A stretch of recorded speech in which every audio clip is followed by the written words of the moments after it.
Yeah. I don't know what to do with my hands. Yeah. Normally I got these other things where it'll hold the mic, but this will work good. So I'm here with Jeremy Tate, Dear 30. You started, is that right? February 2016. Hold it up close. There we go. February 2016.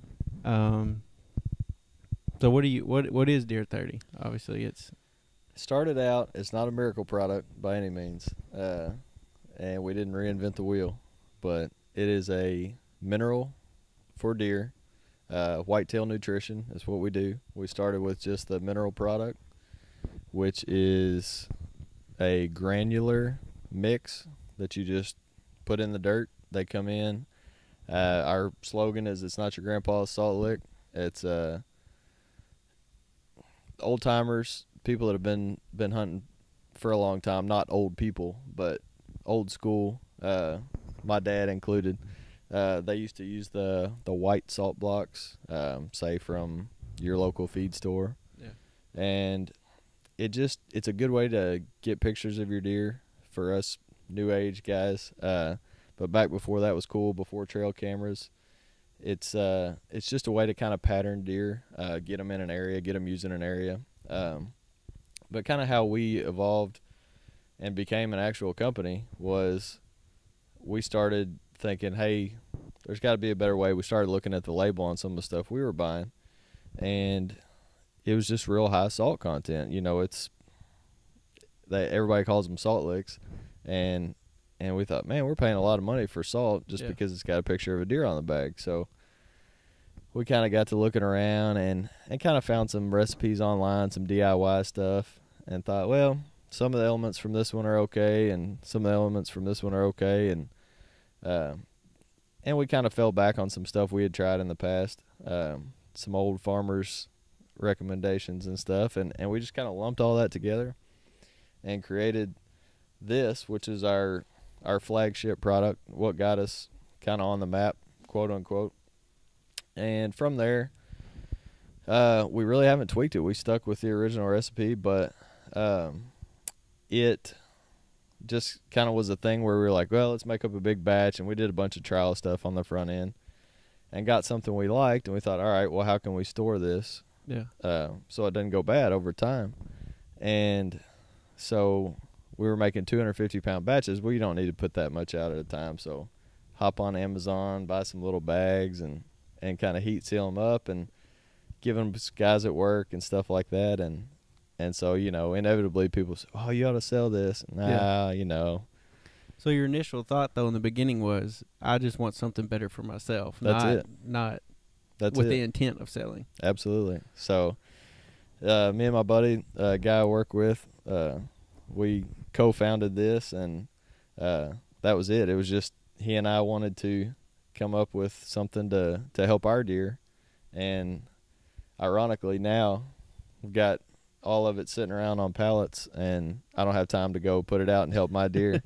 But we joke about that. We're helping other people hunt, but it's good. It's a good problem to have. That's awesome. So it's cool too that it just kind of like organically happened, you know, that you were like, I want this for myself, but it was so good that people were like, man, you gotta sell this. It was funny, man. It just, a couple of people at the power plant were like, hey man, this stuff works. I said, well, yeah, you know, that was the goal. And then, like I said, just people prod you a little bit and say, man, you ought to sell this. And then you kind of think, hey, let's give it a shot. And that's the thing, man. It doesn't matter what you're doing, whether it's a podcast or Deer Mineral or whatever. If you just stay at it, there's no fast track, you know. So we're technically, this is year 4. We've got 3 full years, and we're into year 4 now. And we've got documented results, and it's just, there's so much feedback coming in, and obviously social media has been amazing for us, just from the standpoint of free marketing. But just I don't know, it's almost a camaraderie,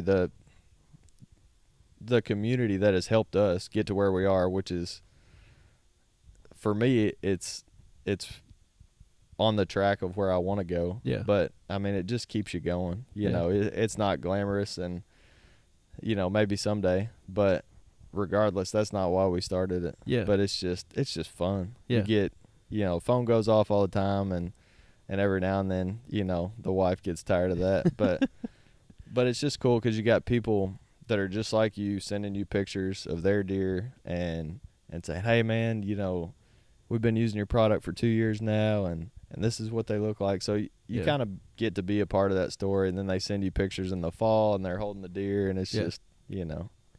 I think it's cool. I was reading that, and maybe this is just ignorance on my part. I mean, I'm not as avid of a hunter as you, but I have hunted before, and I put stuff out to attract deer. But your product also helps improve the herd, correct? Absolutely. I mean, is that different? Are there some products that are just meant to attract a deer and not improve the herd?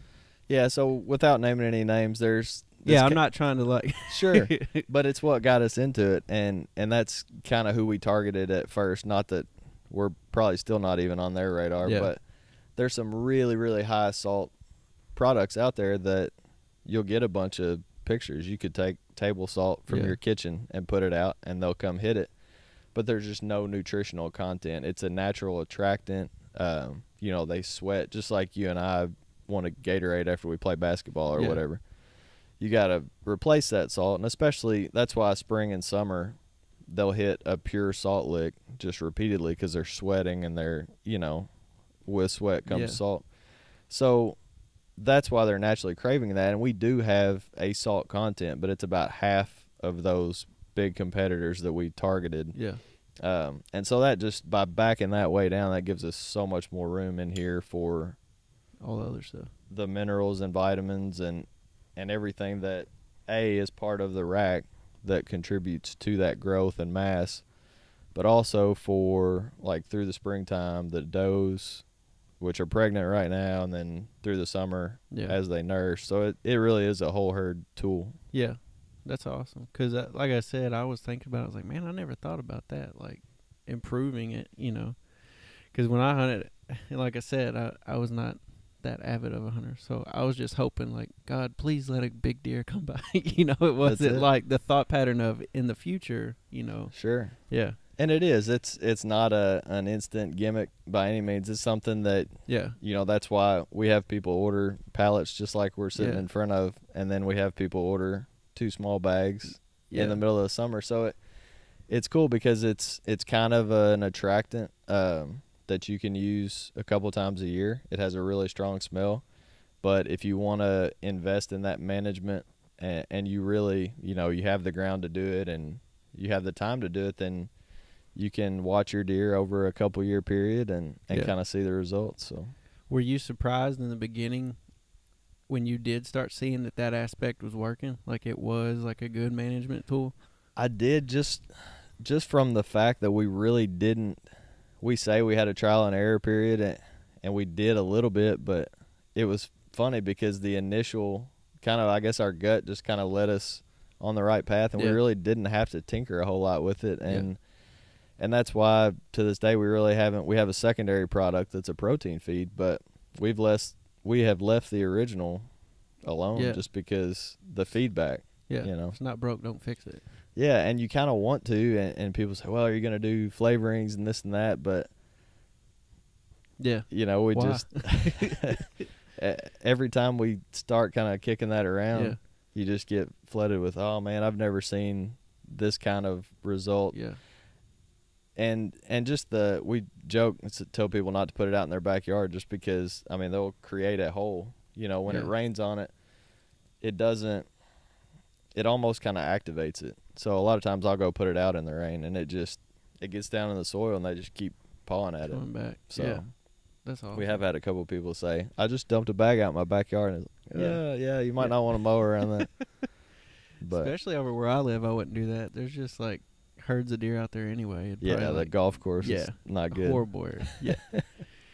And this is kind of, I'm just going to ask you your opinion on this. I've thought that when you see those deer out there, they're like very small in comparison to deer like what I grew up on the farm hunting. Sure. Is that just because of like they're eating yard grass and that's their only diet? Yeah, they're not getting that, you know, they don't have corn and soybeans around. Yeah. So, you know, we're fortunate in Kentucky that this is, again, not a miracle product, but it is something you can use in conjunction with your management practices. And if you're lucky enough, like you and I, to have Webster County and Henderson and Hopkins right around here to hunt, I mean, we still do our little food plots and stuff like that, which are other tools you can use, but you've got thousands of acres of corn and soybeans. I mean, there's just food everywhere. Yeah. So, and that brings us to another point. Like, it's really cool for us to see this working in areas that don't have everything that you need.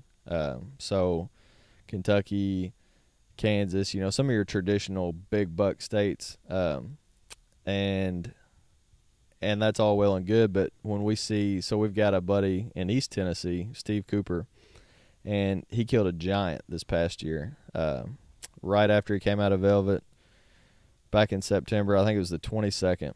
But we've gotten to, I was talking earlier about getting to be a part of the story with other people. Yeah. We've gotten to watch this deer on his trail cameras. And I mean, he's just texting us for the last 2 years. Yeah. But he has 3 years of sheds from him. So he's been running our stuff for about 2.5 years.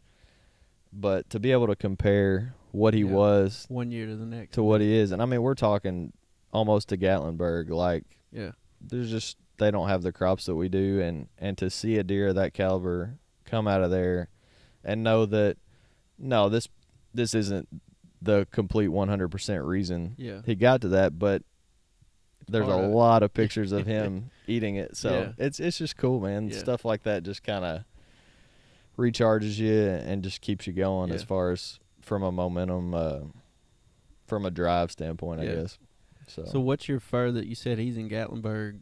What's like your furthest reach that you've known of where you're selling stuff?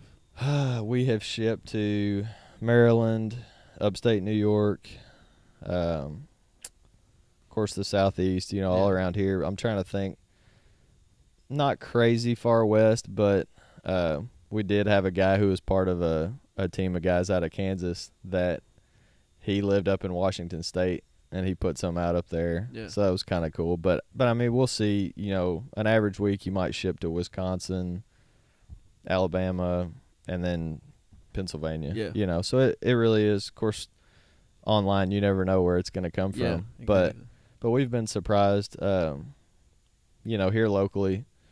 Obviously, it's caught on pretty well, but you'll get one off the wall every now and then and be like, man, New Jersey, so. Yeah, I didn't even think they hunt in New Jersey. Yeah, it's crazy. But, that's the cool part of it for us is getting it out into different areas and basically hearing the same feedback all across the board that, hey, you got a great product. And I don't know, like I said, that just kind of, when you work a full day at your real job and you're kind of running on fumes or whatever, that just kind of keeps you going. Yeah. So what you said this earlier when you said something about when you used to be out west. Where are you originally from, out west, or where are you? No, I'm from Madisonville. Are you from here? Madisonville? Yeah, after college I moved out to Colorado and worked out there for about 2 years, and that included Utah as well. Yeah. So did you do any hunting out there while you Zero. And we were working all the time, and at the time, fresh out of college, and just I was into sightseeing and hiking, and then all winter, of course, we skied. Yeah. But yeah, I'm kicking myself. I just paid a bunch of money to go on an elk hunt to Colorado this past year as an out-of-stater, and I, never did it when I lived out there. Yeah. So it's just kind of funny. It was, golly, 10, 12 years ago now, so priorities were a little different. Yeah. Just having fun, sightseeing. So did you kill one when you went last year? That's a sore subject. Okay, we won't talk about it. No, it was, I joke, it was my high-dollar hiking trip. Yeah. It was tough. We knew the odds weren't going to be in our favor because it was a bow-only hunt. Oh, okay. So I went with that same group of guys from Kansas I was talking about, and it was archery only. It was cool, man, just to camp out there and cook your own meals at night. And so it was they called it a semi-guided trip, but we basically paid a wrangler to bring us in on horseback. He had our spike camp set up, and then he just basically said, good luck, see you in a week. So it was cool, man. You kind of had that mountain man experience, but you know, with a little bit of the luxuries of you've got your camp set up and they packed in wood and stuff for us. So do they point you in a direction, or do you have maps you look at before, or how do you know what you're really even going out into? We knew what area we would be in. We knew the success rates, and what we really didn't. Ideally, you would go out there and have a few days to scout and then hop right into it, but we just had to do that on the fly. So that was kind of part of the fun of it, yeah. But I mean, it was second week of September. They were bugling. I don't know if you've ever been around elk, like down around Kentucky Lake. They've got them in that viewing area. Yeah. But I mean, that's the time of year, just like our whitetail rut. I mean, they're fired up. They're chasing the females around, and it's just. So did you get to hear them and see some? Yeah. It gets your hair on your neck standing up. I bet. It was neat. So the closest I got to one was about 150 yards. Had a buddy that had one at 20. Yeah. We kind of split up, kind of did our own thing, and then reconvened. But he had one at 20, but all he could see was like the top of his head. And they have an amazing nose, like a whitetail. Their eyesight's not quite as good. But, man, the wind just kind of swirls through those canyons, and it's so tough to not get picked off. And, I mean, you're taking, like, cold water showers that have been heating up by the sun. So you can't stay as scent free as you could if you were staying in a hotel or at your house. So later in the week you start to stink, and so you can blame it on the body odor. It's tough, man. I think next time I go out there it'll be with a gun for sure. Kind of even the playing field up. But so what do you prefer here, hunting whitetail, gun or bow? I prefer bow. It's just one of those things that once you do it, it kind of gets in your blood, and to get one within 20, 25 yards, there's no comparison. I mean, I'll still shoot one at 300 with a rifle all day long. But I guess it's more of an adrenaline rush thing. There's like less room for air when you're getting them in close. And that's why I like turkey hunting so much, which is right around the corner. I mean, it's just in your face action. I've been seeing them all out this last week at work. We've been out. I know. They've been everywhere. We need to wrap this up so we can go scout. I can point you in a few spots where they were. I know it, man. I'm fired up. So you grew up here in Madisonville. Do you remember the first buck you ever killed when you were hunting? I do. Yeah. It was in Hanson there where my folks live now. They're just outside the city limits. And it was youth weekend, and it was one of those deals. I had screwed up on a bigger buck. I was, I don't know, 10, 11. And it didn't happen. I got all bummed out, and it was kind of the roller coaster of emotions type deal. And then right at dark, I shot what I thought was a doe, and we go up there and get up on it. And I think my dad had a pretty good idea. But to get up there and just, I'm sure he laughed seeing my face, walking up on it. And it was a little 7-pointer. But it was just right at the end of shooting light.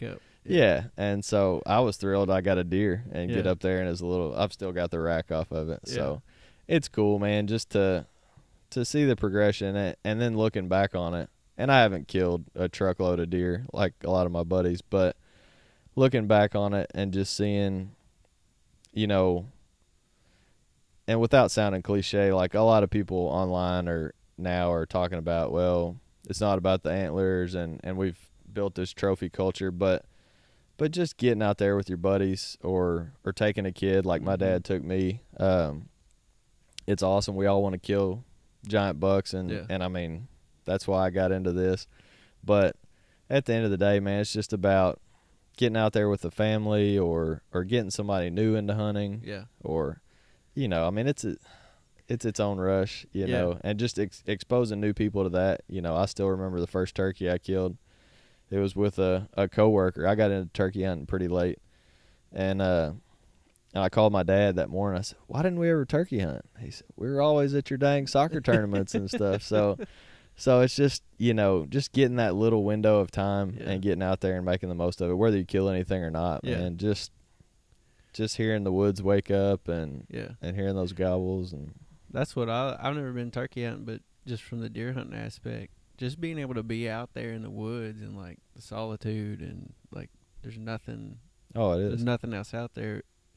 that was as exciting for me as some of the deer I've killed. You know, Sure. and that sounds crazy, but there's just something very peaceful about it and neat, especially seeing them walk in and do their thing. It is, man, and you know, this day and age, just disconnecting from your phone for a little bit and just getting out there. It's a good place to take a good nap too. Sometimes out in the It's been done. It's been done. I remember my first deer I killed. It was a little 6-point buck, and you were saying this a while ago about your dad taking you in the experience, and I got to thinking about, you know, my dad. We built our own deer stands, little wooden deer stands, 2x4s, and set them up on the tree, and it was really neat thinking back because he didn't take a gun. Like, he wasn't going to kill anything. It was more just the experience of him getting to watch me experience it. Sure. For the first time, it was cool for him. And but anyway, it was similar to yours. Like, it was towards the end of the day, and they came in right underneath me and walked out, and it was a lever action 30-30. And I probably looked like John Wayne, like shooting from the hip when a guy unloaded it on him. And I was like, this deer is not getting away. And, nope. Just keep shooting. Yeah. I think I did unload it, but it was neat. Just that feel like shaking, scared to death. And, and I haven't, of course, my kids are 2 and 4, and they're both girls, and they'll eventually get the chance to hunt, whether they take to it or not. Yeah. We're going to expose them to it. But this past October during youth weekend, I got to be a part of that. A buddy of mine from Tennessee brought his 9-year-old boy up, and I had seen him kill some doves before. We have a big dove shoot, and that was cool. But to see him kill that first buck, he had killed a deer before, but to see that first buck, we were all 3 in a homemade shooting tower, like you're talking about, and it was similar to my story in the fact that, you know, as a kid that young, you're not going to do everything perfectly. Yeah. And it was just comical. The whole day was comical. He was sneezing. You know, his dad was shaking his head. This is all in like a 2-hour stretch. Yeah. He got cold. He got frustrated. And then it all came together, just that 30 seconds of time. And I mean, I got excited, but I mean, his dad was a basket case, and the whole tower was shaking, and we kind of had to calm down. Yeah. But it was just, I mean, that's why you do it, you know. Yeah. So that's awesome. What do you think, or not what do you think, but when you were young and hunting and you're really into it, did you ever think like, oh, it'd be cool if I could do like this for never? Not at all? No. I was driving down the parkway on the way here. I was thinking about that. I thought, you know, it's kind of a trip, you know, just to think back, because there was a time when I was a kid where, you know, I watched Bill Dance and Jimmy Houston and some of these fishing shows, and I thought, oh man, I'm gonna be a professional bass fisherman. But no, I never thought I would have anything to do with hunting as a business. Or what'd you want to do when you were younger? When you grew up, what'd you want to do? Probably play soccer. Play soccer? Yeah. Those two don't feel like they go together. Like no, hunting, soccer. Hunting, you don't have to be in shape. So I messed up my knee in college, and it's funny when I talked to, you know, people from here, not that I was gone for that long, but lived out west for a little bit and came back, and just to, you know, people were like, I don't remember you being a redneck. You know, people will say that to me. I'm like, well, you know, I always hunted. Dad and I grew up hunting, and my grandparents lived up around Lexington, and anytime we'd go up there, you know, we'd be out on the farm, we'd go fishing, and it was kind of a lifestyle, but it wasn't like I wear a camo to the grocery store, you know. So my wife gives me a hard time now because we've got an affiliation with the hat I'm wearing, Trees, and they're a local Kentucky camo company, and she's like, you don't have to wear camo everywhere we go. But it's funny running into people that I haven't talked to in a long time that I grew up with that are like, when did you get so? It's just kind of a transformation, I guess. It's you end up focusing on what you enjoy. Mm-hmm. So that's crazy too. Like and I don't know your story, but you know, if you didn't blow your knee out, would you be? You know what I mean? Maybe if you didn't blow it out, you would have pursued soccer so hard that you wouldn't have been open to anything else. And I would have probably still found a way to get fat and out of shape. It is. It's funny how life happens, and who knows where it goes from here. But I don't know, man. I'm not big on memorizing quotes and stuff. But I read something not too long ago by J.C. Penney, that founded the department store, and it was something about anyone with average intelligence that stays after something can make it in business. And I truly believe that.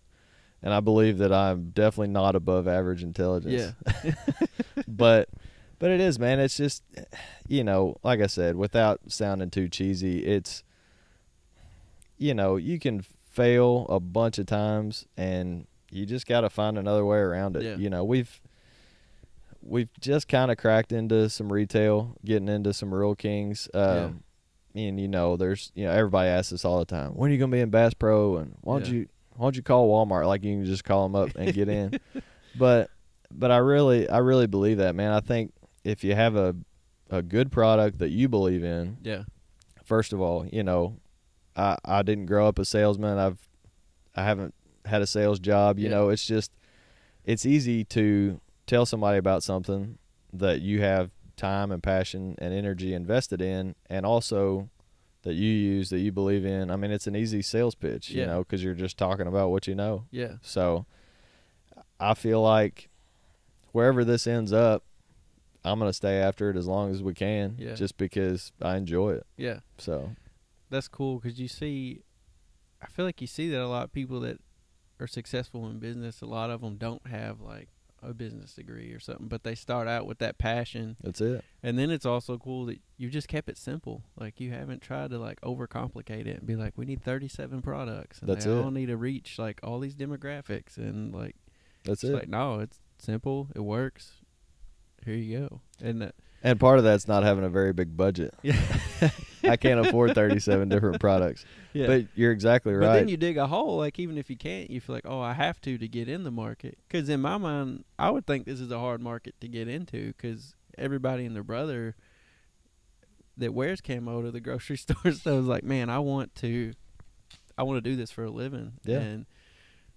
But I just think that just like shows the proof, like you're saying, of how good it is. It's simple.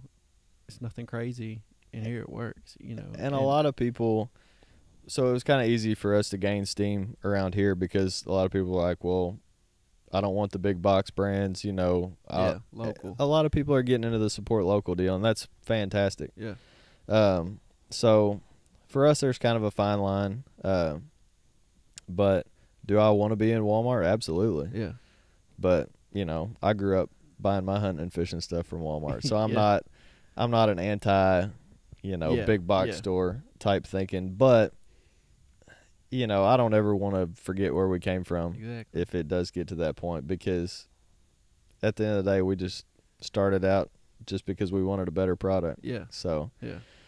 But it's been crazy to think it's all kind of happened in 3 years. We got a couple big names, Night and Hail, on board this year, and that's been a trip in itself. Just introducing my dad to them, and just, those are guys that he grew up watching on TV, and it's crazy. But I mean, none of this, absolutely none of this. I mean, we're sitting in a warehouse that my buddies let me keep our stuff in. Like, we have had, I couldn't sit here and start telling you all the people that have helped us, because I'd leave somebody out. I mean, it's a great community, and I think a lot of that has to do with the industry we're in. Yeah. It's just outdoorsmen and women are just the kind of people that will pull over and help you change a tire. Yeah. And I mean, they're just like family, regular folks, and we've had people come do photo shoots for us that would charge big money. Yeah. Had people offer hunts, and we've taken them up on it, swap hunts out with people, and just all down the list as far as local archery events, having other companies donate to it. It's been a cool way for us to meet a lot of different people from a lot of different walks of life that we would have never been exposed to. Yeah. And it's, you end up becoming friends with a lot of them. And like I said, that's the cool part about it, is you don't have to pay a bunch of money to go do a hunt somewhere that you've been dreaming about, because more than likely you've met somebody that lives there, and they want to come kill a deer in Kentucky, so you just kind of swap it out. Give them a pallet of stuff and say, let me come. Hey, man, it's been done. Damon just got back from Florida. He did a fishing trip down there with a guy, so we're going to have to do a deer hunt here soon. That is cool though. I mean, how it is like family. You know, Sure. They're kind of like you scratch my back, I'll scratch yours. You know, and it's that's neat. Yeah, and it's not always for hunting trips. Like I said, we've got a guy in Eastern Kentucky, Lonnie, who he's a workhorse. He's got a regular, quote unquote, regular job where he works a ton of hours. But he'll more than once he'll drop what he's doing to come down here, like that new bag that's sitting over there. He did that photo shoot for us and turned around and drove home. Yeah. You know, and it's just that's rare these days. Yeah. So that's awesome. So how many products do you have right now? we have two. Yeah, so this one this here, and then the small bags as well, and then we have a protein feed. Yeah. So we developed that in year one, actually, but a little bit later in the year, we got to saying, okay, you know, this is kind of it's a year-round product, but they really hammer it spring and summer when they're developing their racks. So we thought, you know, we feed, everybody feeds. Let's develop a feed that's not corn. Corn's cheap, and corn's awesome, but corn is a lot of carbohydrates, and they need that, but they also need protein. So we said, let's do a protein feed. So again, you know, it's not like we pulled it out of a hat, but we just kind of combined a lot of things that we had used in the past and things that we liked, and took out things that we didn't like. And there's a little trial and error with that, but it didn't take long on that. So we actually released that in year one in August and fed it throughout the fall. We had kind of liked what we had seen in our private tests, and so that's called Clock Stopper. That's our 24% protein feed, and we're still doing it to this day. So do you have stuff that you're working on now or testing that we do in the future will be coming out? Yeah, we've taken that exact product and condensed it into a pellet so it's a loose mix, and we've made a pellet form of it that's a little more moisture resistant and it also does great out of, I don't know if you've ever run like a battery powered feeder for corn.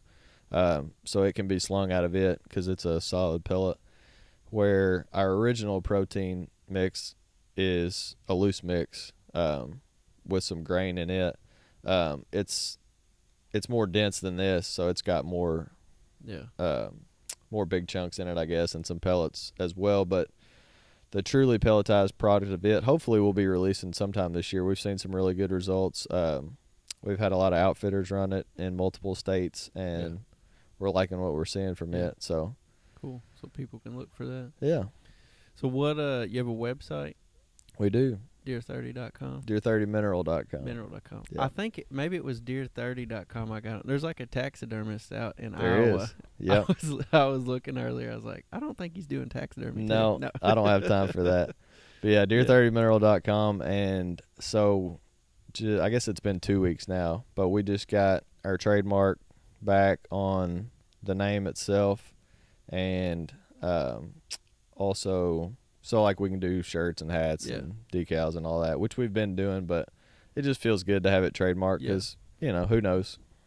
So and also on your website you can do everything there. You can get on, click what you want, how much you want, order it, and shirts, hats, and the small bags. These bags are not on our website, but we just encourage people to kind of holler at us, and we can do some custom quoting because shipping gets pretty pricey on that, and it's pretty reasonable on the small bags. But like, we'll send this out just like this on a semi, rather than you ordering it through our website. So we do a lot of that, man, and that's great for us because we just moving a lot. I mean, absolutely. Have them show up and see you later, bye. So they can check you out on your website, and then, or do you have like a Facebook or Instagram too? Both of those at just Deer30Mineral. Okay. On both. So like I said, man, that's, you know, this day and age, it's so easy to come up with quality content, which we have a fantastic guy doing our social. I can't take credit for that by any means. I can barely get my phone to turn on. But I mean, it's just been great because you don't have to throw a lot of money at advertising. It's just there. Yeah. Everybody's on their phone, whether that's a good thing or not. Yeah. Everybody's on their phone. So it's kind of the day and age we're in now. Like, there's really no excuse as to why, you know, you can't say, oh, well, I don't have money for advertising. Like you're saying, right. No, it's free. Like, yeah, as long as you're putting out, like you said, good content, good quality stuff, like, yep. There's a lot of opportunity for you to use things to get it out there. If you can't get the word out about what you're trying to do, it's your own fault. Yeah, yeah. So that's awesome. So they can check you out there, and I guess that's it, man. I enjoyed it. Appreciate it. Yeah. Let's go find some turkeys. Yeah. All right.